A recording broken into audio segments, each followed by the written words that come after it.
বর্তমান যুগের সাথে যদি তাল মিলিয়ে চলতে চান তাহলে অবশ্যই আপনাকে কম্পিউটার জানতে হবে। হ্যালো এভরিওয়ান, এমএস ওয়ার্ডের তৃতীয় ক্লাসে সবাইকে স্বাগতম। আশা করি সকলেই ভালো আছেন। ফ্রিল্যান্সার ইতি চ্যানেল থেকে আমি ইতি বলছি।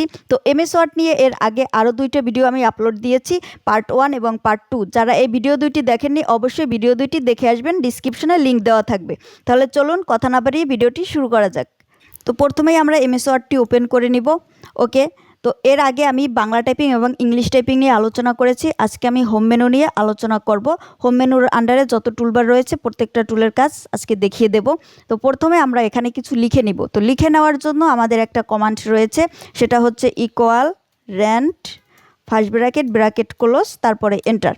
ওকে, এটা দিলেই আপনাদের সামনে অনেকগুলো লেখা চলে আসবে। ওকে, তো প্রথমেই আমি হচ্ছে কাট কপি পেস্ট দেখাবো, কারণ ক্লিপবোর্ডে প্রথমে রয়েছে কাট কপি পেস্ট। প্রথমে আমরা কপি করব, তারপরে পেস্ট করব, তারপরে কাট করব। তো যে কোনো লেখা কপি করার জন্য আমি একটু লিখে নিচ্ছি।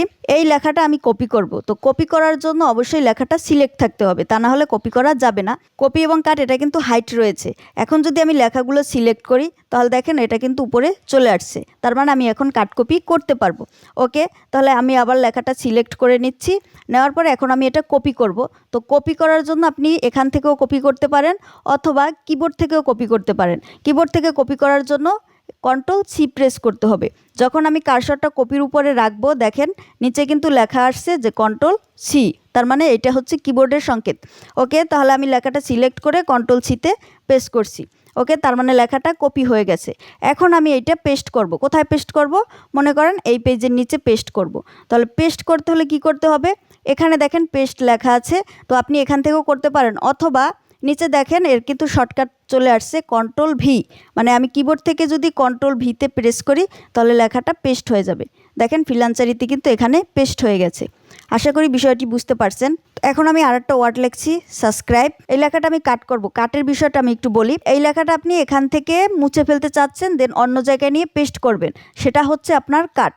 তো কিভাবে করবেন? প্রথমে লেখাটা সিলেক্ট করবেন, এরপর এখানে দেখতে পারবেন যে কাট লেখা আছে, এখান থেকেও করতে পারেন অথবা নিচে দেখবেন শর্টকাট চলে আসছে কন্ট্রোল এক্স। তাহলে আমি কিবোর্ড থেকে যদি কন্ট্রোল এক্সে প্রেস করি তাহলে আপনার লেখাটা কাট হয়ে যাবে। এখন আপনি চাইলে এটা কোথায় পেস্ট করবেন সেখানে বসিয়ে দিতে পারেন। তো আমি মাঝ বরাবর পেস্ট করছি আপনাদের বোঝানোর সুবিধার্থে। তো এখানে আমি লেখাটা পেস্ট করব, ঠিক আছে? তাহলে কি করব? কন্ট্রোল ভি, দেখেন সাবস্ক্রাইব লেখাটা এখানে চলে আসছে। তো কাট কপি পেস্ট বিষয়টাই আমি ক্লিয়ার করে আপনাদের বুঝাতে পেরেছি। এখন আমরা চলে আসব ফন্টে। ওকে, তো ফন্টের কাজটা কি? ফন্টে হচ্ছে প্রথমে দেখেন এখানে ফন্ট রয়েছে। আপনি চাইলে আপনাদের যে লেখার ফন্ট রয়েছে এটা আপনি বিভিন্ন ফন্টে দিতে পারেন। সেটা কিভাবে দিবেন আমি একটু দেখিয়ে দিচ্ছি। এই লেখাটা যে ফন্টে রয়েছে সেটা কিন্তু আপনাদের এই ফন্ট বক্সে দেখাবে। যেমন এটা হচ্ছে ক্যালিবেরি বডি ফন্টে। আপনি চাইলে এই ফন্টটা চেঞ্জ করতে পারবেন। কিভাবে করবেন? এখানে এসে আপনি সার্চ দিবেন কোন ফন্ট লিখতে চাচ্ছেন। মনে করেন আমি টাইমস নিউ রোমান দিয়ে দেবো। তো টাইমস নিউ রোমান দেওয়ার পরে এন্টার দেবো। দেখেন আমাদের ফন্ট কিন্তু চেঞ্জ হয়ে গেছে। এখন যদি আমরা এটা সিলেক্ট করি উপরে কিন্তু দেখাবে যে টাইমস নিউ রোমান ফন্ট। ওকে, কিন্তু নিচের ফন্টটা কিন্তু আলাদা, দেখেন ক্যালিবেরি বডি। ওকে, এখন এই ফন্টগুলো আপনি কোথায় পাবেন? এই ফন্টগুলো পাওয়ার জন্য দেখবেন এই ফন্টের সামনে একটা অ্যারো চিহ্ন রয়েছে, এখানে যদি ক্লিক করেন অনেক ধরনের ফন্ট এখানে পেয়ে যাবেন। ঠিক আছে, আপনারা এখান থেকে ফন্ট আপনাদের সুবিধার্থে ব্যবহার করতে পারেন। তো আমি আরেকটা কথা বলি, আপনারা যখন ইংলিশ ফন্ট ব্যবহার করবেন সিবি বা কোনো ডকুমেন্টের ক্ষেত্রে, সেক্ষেত্রে টাইমস নিউ রোমান ফন্টটি ব্যবহার করবেন। এটা হচ্ছে ইংলিশের জন্য পারফেক্ট একটি ফন্ট। তো বিষয়টি আপনাদের বুঝাতে পেরেছি। ফন্টের পরে রয়েছে ফন্ট সাইজ। তো ফন্ট সাইজটা কি? আপনাদের এই যে লেখাটার সাইজ কীভাবে বড় ছোট করবেন সেটা এখন দেখিয়ে দেব। যদি কোনো লেখার সাইজ বড় করতে চান অবশ্যই লেখাটাকে আগে সিলেক্ট করতে হবে। দেন এখান থেকে দেখবেন যে 20 লেখা আছে। 20 লেখা মানে আমার ফন্টের সাইজ বর্তমানে 20 রয়েছে। এখন আপনি যদি এটা কমাতে বাড়াতে চান সেক্ষেত্রে অনেকগুলো নিয়ম রয়েছে, আমি একটা একটা দেখিয়ে দিচ্ছি। এইখানের অ্যারোতে ক্লিক করবেন। অ্যারোতে ক্লিক করলে এখানে দেখবেন যে 20-এ সিলেক্ট আছে, কিন্তু আপনি যদি ছোট থেকে দিতে চান এখানে সর্বশেষ রয়েছে 8। তো 8-এর পরে 9, 10, 11, 12, 14, 16, ঠিক আছে? এখান থেকে 72 পর্যন্ত দিতে পারবেন। এছাড়াও আপনি সাইজ বাড়াতে কমাতে পারবেন। সেটা কিভাবে করবেন আমি একটু দেখিয়ে দিচ্ছি।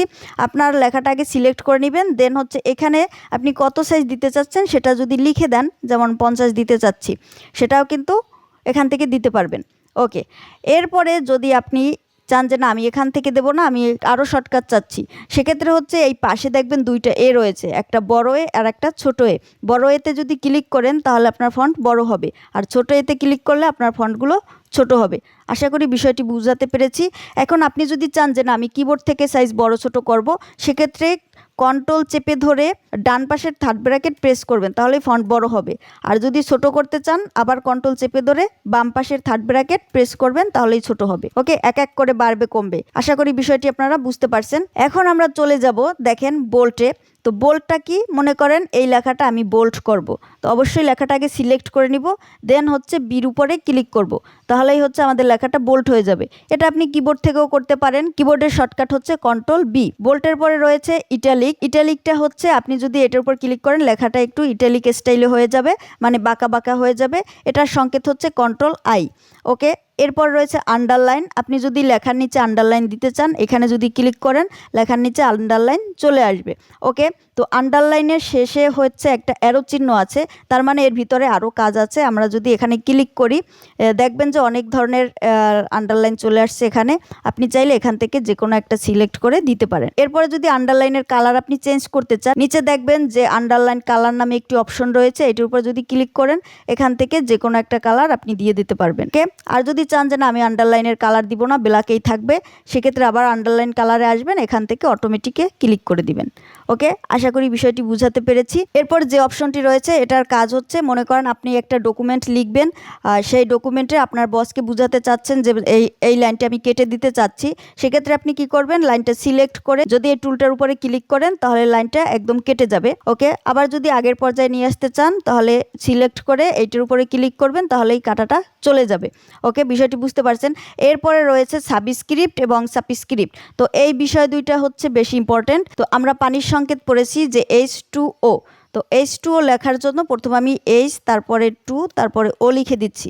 এখন 2 অবশ্যই আমাদের নিচে থাকে, এই জন্য আমরা 2টাকে আগে সিলেক্ট করব, এখান থেকে সাবস্ক্রিপ্টে ক্লিক করব, তাহলে আমাদের 2টা নিচে চলে আসবে। আশা করি আপনারা বিষয়টি বুঝতে পারছেন। এরপর আবার এন্টারে ক্লিক করব। এরপরে আমরা A+B এর হোল স্কয়ার সূত্রটি লিখব। তো হোল স্কয়ার দেওয়ার জন্য অবশ্যই উপরে 2 লিখতে হয়। তো প্রথমে আমি ফার্স্ট ব্র্যাকেট দিয়ে দিলাম, তারপরে A+B ব্র্যাকেট ক্লোজ দিয়ে আমি 2 লিখলাম।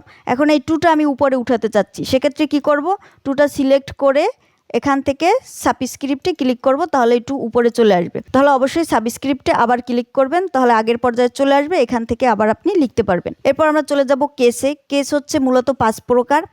এখানে দেখবেন ডাবলে লেখা আছে, এটা হচ্ছে কেস। এখানে যদি অ্যারোতে ক্লিক করি আমাদের 5 প্রকার কেস কিন্তু এখানে দেখাবে। প্রথমে রয়েছে সেন্টেন্স কেস, তারপর lower case, upper case, capitalise word, toggle case. Okay, তো প্রত্যেকটা কেস নিয়ে আমি আলোচনা করছি। প্রথমে রয়েছে সেন্টেন্স কেস। সেন্টেন্স কেস হচ্ছে স্বাভাবিক অবস্থায় যেরকম লেখাগুলো থাকে এটাকেই বলে সেন্টেন্স কেস, মানে এখন বর্তমানে যেটা আছে। তারপরে রয়েছে লোয়ার কেস। লোয়ার কেস হচ্ছে আপনার প্রত্যেকটা অক্ষর ছোট হাতের হয়ে যাবে। তো আপনি যদি সেটা করতে চান লেখাগুলো সিলেক্ট করে লোয়ার কেসে ক্লিক করবেন, দেখবেন লেখাগুলো সব ছোট হাতের হয়ে গেছে। এটা একটু আমি হাইলাইট করে দিই। ওকে, এরপরে রয়েছে কি আপার কেস। তো আপার কেসের কাজ হচ্ছে আপনার প্রত্যেকটা অক্ষর বড় হাতের হয়ে যাবে। সেটা কিভাবে, আগে লেখাগুলো সিলেক্ট করবেন, দেন হচ্ছে এখানে আসবেন। এখন যদি আপনি আপার কেসে ক্লিক করেন দেখেন প্রত্যেকটা অক্ষর কিন্তু বড় হাতের হয়ে গেছে। ওকে, এরপরে আবার আমরা লেখাগুলো সিলেক্ট করে নিচ্ছি, কেসে চলে আসলাম। এখন দেখেন ক্যাপিটাল ইস ওয়ার্ড রয়েছে, এটার মানে হচ্ছে আপনি প্রত্যেকটা অক্ষরের প্রথম অক্ষর বড় হাতের হবে। তো এটা যদি আমি ক্লিক করি দেখেন প্রত্যেকটা অক্ষরের প্রথম অক্ষর কিন্তু বড়, এর আগে কিন্তু এরকম ছিল না। ওকে, এরপর আবার লেখাগুলো আমি সিলেক্ট করে নিচ্ছি, দেন হচ্ছে আবার কেসে আসি। এরপর রয়েছে টগল কেস। এটা হচ্ছে প্রথম অক্ষর ছোট থাকবে, পরের অক্ষরগুলো বড় হাতের। তো এটা যদি আমি ক্লিক করি দেখেন প্রথম অক্ষর ছোট, পরের অক্ষর বড়, প্রথম অক্ষর ছোট, পরের অক্ষর বড়। ওকে, আশা করি বিষয়টি বুঝতে পারছেন। এখন যদি লেখা আগের পর্যায়ে নিয়ে যেতে চান তাহলে লেখাগুলো সিলেক্ট করে এখানে কেসে চলে আসবেন, তারপরে সেন্টেন্স কেসে ক্লিক করে দিবেন। ওকে, তো কেস আশা করি বুঝাতে পেরেছি।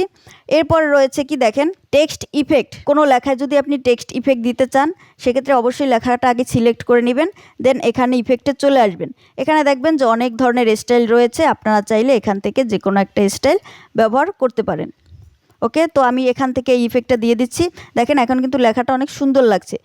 এটা হচ্ছে যে কোনো হিডিংয়ের ক্ষেত্রে ব্যবহার করতে পারেন। এরপরে রয়েছে কি দেখেন টেক্সট হাইলাইট। তো হাইলাইটটা কি, আপনি এই লেখাটার পিছনে একটা হাইলাইট কালার দিতে চাচ্ছেন, তাহলে এখানে যদি অ্যারোতে ক্লিক করেন দেখবেন অনেক ধরনের কালার রয়েছে, সেক্ষেত্রে আপনি এভাবে হাইলাইট কালার দিতে পারেন। ওকে, এরপর রয়েছে ফন্ট কালার। তো ফন্ট কালার কি আপনারা সবাই বুঝেন, যে কোনো লেখার কালার আপনি চেঞ্জ করবেন। তো মনে করেন আমি এই লেখাটার কালার আমি চেঞ্জ করব। প্রথম আমরা লেখাটা সিলেক্ট করব, এরপরে ফন্ট কালারে চলে আসব। এখান থেকে আমাদের যে কালারটি দরকার আমরা সেটা সিলেক্ট করে দিলেই কালার চেঞ্জ হয়ে যাবে। ওকে, এখন যদি আবার আগের পর্যায়ে যেতে চাই, আমরা কিবোর্ড থেকে Ctrl Z প্রেস করলেও আগের পর্যায়ে চলে যাব, অথবা লেখাগুলো আবার সিলেক্ট করবেন। করার পরে এখান থেকে এসে আপনি অটোমেটিকে ক্লিক করলেই আগের পর্যায়ে চলে আসবে। ওকে, আশা করি আপনারা ফন্টের কাজটা ক্লিয়ারলি বুঝতে পেরেছেন। ওকে, তো এই ছিল আজকে আমাদের টপিক। যদি এরপরও আপনাদের বুঝতে অসুবিধা হয় অবশ্যই আমাদের কমেন্ট করবেন অথবা ইনবক্সে নক দিবেন, আমরা আপনাদের হেল্প করার চেষ্টা করব। আমরা মাইক্রোসফট অফিস, গ্রাফিক্স ডিজাইন এবং ভিডিও এডিটিং নিয়ে কোর্স করিয়ে থাকি, অনলাইন অফলাইন দুটোই। যদি আপনাদের কারো কোর্স করার আগ্রহ থাকে অবশ্যই আমাদের হোয়াটসঅ্যাপ নাম্বারে যোগাযোগ করবেন, আমি ডিসক্রিপশন বক্সে লিঙ্ক দিয়ে দেবো। তো ভিডিওটি যদি একটু উপকারে আসে অবশ্যই আমাদের চ্যানেলটি সাবস্ক্রাইব করবেন, আর যারা ফেসবুক থেকে দেখছেন অবশ্যই আমাদের চ্যানেলটি ফলো দিয়ে পাশে থাকবেন। ধন্যবাদ সবাইকে।